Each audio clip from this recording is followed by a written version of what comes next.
So today I'm making little plant pots. They're just pots to put some little plants I might want to just grow inside. So I'm starting to show you the list of all the things I had to get. So this is just cans that we bought peanuts in, and I washed them out, emptied them. I only have a couple here. You can do as much as you want. And I saved the cover as well because I will put holes in the bottom of these so that it can leak out into the cover. So you need to save the cover. See, I have that one on. And then let's go to the tacky glue. Then a paper scissors, a material scissors or cloth scissors, a glue gun, and then this is I'm gonna put this because the material is not that thick. I'm gonna line the can, so I'm gonna line this here with this before I put on the material, and it's just shop paper. You can use any kind of paper you have, and I had this gingham material in my stash, and I'm just using the gingham material to line the thing as well. So the reason I'm going with this gingham is because it matches my couch right now. It's kind of in between this color and like a green. So when I put it on my shelf with my plants, the little plant pots will look nice. You could call them plant pots. They're plant cans, I guess. And you always should have a paper scissors, because you shouldn't use your material scissors to cut paper because it gets dull and you'll always be sharpening it. So I'm just showing you. I just have regular glue sticks, no kind of special super glue ones, just regular normal glue sticks, and that's all it is. And I'm gonna show you guys exactly how I do this little project. Thank you for watching.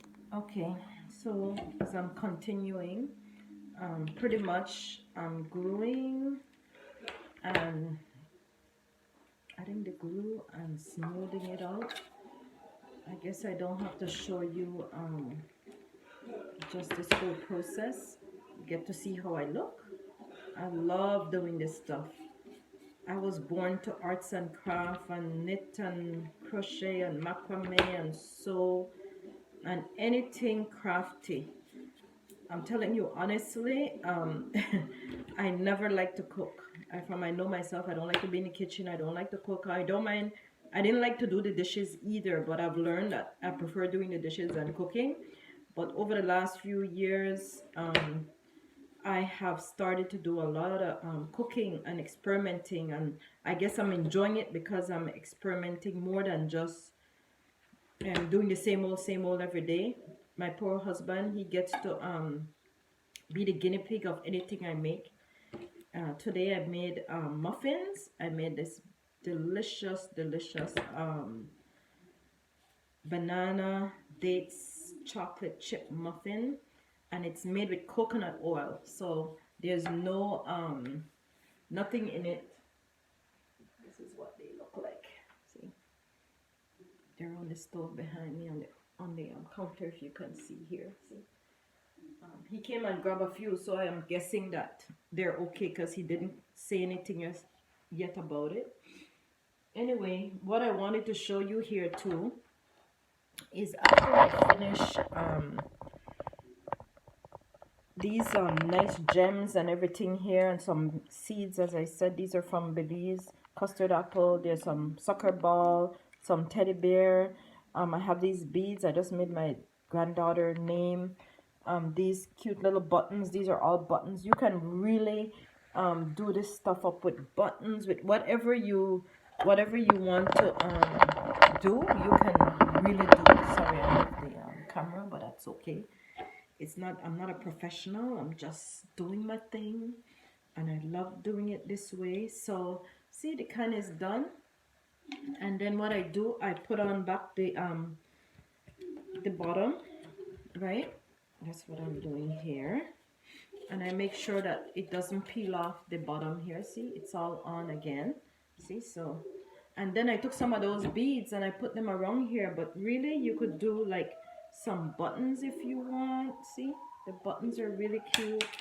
You could put the buttons actually on the material itself. You could find other material that matches it and just add them on.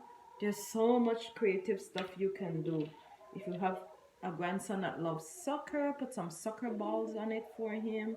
These are buttons, so you can buy them by the dozen. I buy everything pretty much online from different people on Etsy. Buttons, these are buttons I'm reusing. I'm recycling them because I had them on something, a sweater I think that I didn't use anymore, and I took them off. But they're so cute. There's so much things you can really use to make these pretty. See, I'm just adding them on here with the tacky glue. These are little seeds. They're custard apple seeds, and they're gonna be so. It's gonna be such a cute plant. See, I did too. I'm so proud of myself. I'm gonna do more in different colors because I want everything to, I don't want everything to match. I just want it to look kind of eclectic. That's my kind of look. I like stuff like more punk colors, bright colors, than I really like same old, same old. I'm not like monochromatic, like black and white or that kind of thing. I'm into lots of bright colors.